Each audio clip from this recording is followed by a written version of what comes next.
waa maxay qiimaha aad ku jeclaysan karto waadiga iyo dhulka ka agdhow ee caafimaadka qaba? Waxaan idin siinayaa waqti yar oo aad uga fikirtaan jawaabta aad ka bixin lahaydeen iyo aragtida ay ugu muuqato qof walba.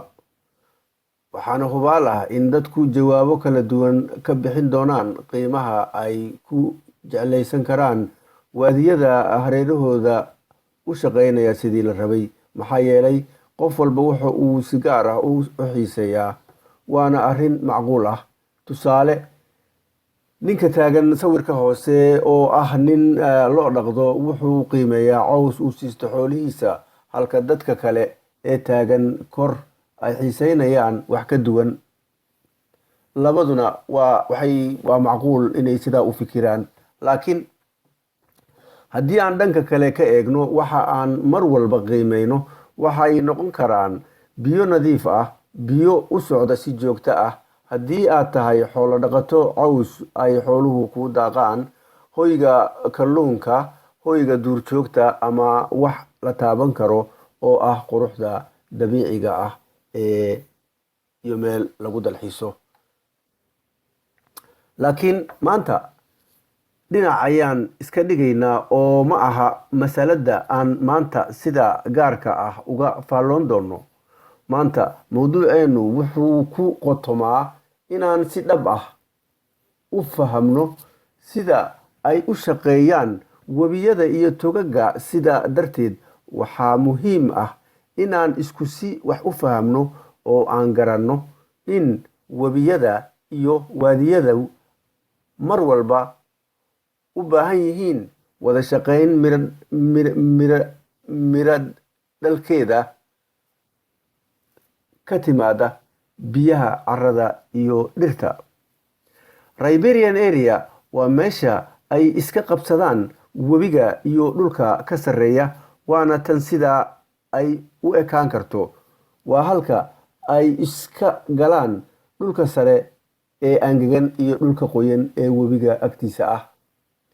Meel kastoo aad dunida ka joogto, Riparian Area waxay ku shaqeysaa falgalka ay sameeyaan biyaha, dhirta iyo carrada. Waana ka hadalnay inay si saddex geesood ah u wada shaqeeyaan. Dhaqdhaqaaqa iyo sida ay isugu xiran yihiin ayaa lagu tilmaamay inay isugu xiran yihiin sida ganaha mishiinkan. Marka haddii Riparian Area tusaale u noqotay mishiinkani, maxaan ku qeexi karnaa Riparian Area u shaqeynaysa sidii la rabay? Waana tan qeexidda dhabta ah ee aan ka bixin karno.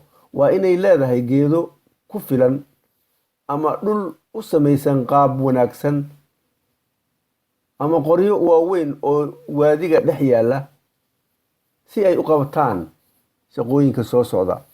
Marka hore, waa inay hakiyaan orodka biyaha webiga, gaar ahaan marka uu biyo badan wado, si uu u caawiyo xasilinta dhinacyada toga, kana hortago inay dumaan. Inuu yareeyo carro guurka. Intaa kadib, marka aad soo yarayso xawaaraha orodka biyaha, maxaa ku dhacaya carradii? Waxaa imaanaysa inay hoos u degto carrada oo ay fariisato dacallada waadiga, waana inta la rabay, oo abuurta bannaanka ay biyuhu ku fatahaan, oo afka qalaad loogu yaqaan flood plain. Waxaana u sabab ah carrada istaagtay oo dhista darafyada waadiga. Waana marka ay kaydiso biyo aad u fara badan. Dhulka ayaa noqda sida isbuunjiga, biyahana nuuga. Waxa kale oo aan meesha ka marnayn inay si ku meel gaara u hayaan biyaha soo fataha, waxaanay yareeyaan dhibaatada ay keento fatahaadda marka ay ku dhufato dhul aan biyaha qabsan karin. Biyaha dhulka gala oo soo kordha marka ay ku fatahaan hareeraha toga, waana mid caawisa in waadigu si joogto ah u socdo sanadka oo idil, oo afka qalaad loogu yaqaan base flow, khaasatan xilliyada abaaraha. waxaan markhaati ka ahayn abaaro badan oo na soo maray iyo webigii oo socda oo aan gurin waxaanay nagu noqotay arrin mucjiso ah. haddaan halkaa ka sii wadno, marka ay arrimahan kor ku xusan qabsoomaan ayaan dhihi karnaa waxaan haysanaa riparian area caafimaad qabta. markaa kadib ayaan yeelanaynaa awoodda aan ku heli karno qiimaha aan ka doonayno dhulka inuu noo yeesho, sida biyo tayo leh, biyo badan, iyo in kaloo badan sida calafka xoolaha, hoyga ku noolayaasha biyaha, hoyga duurjoogta.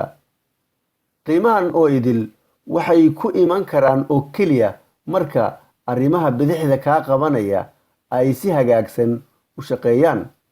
qaado fariintan odhanaysa dhulka u shaqeeya sidii laga rabay ayaa keena qiimaha aan ka raadinayno inuu noo yeesho dhulka. sidaa darteed, si aad u hesho dhul qiimo leh waa inaad ku bixisaa qiimaha kasto oo aad ku suuragelinayso in ay ku qabsoomaan arrintaas.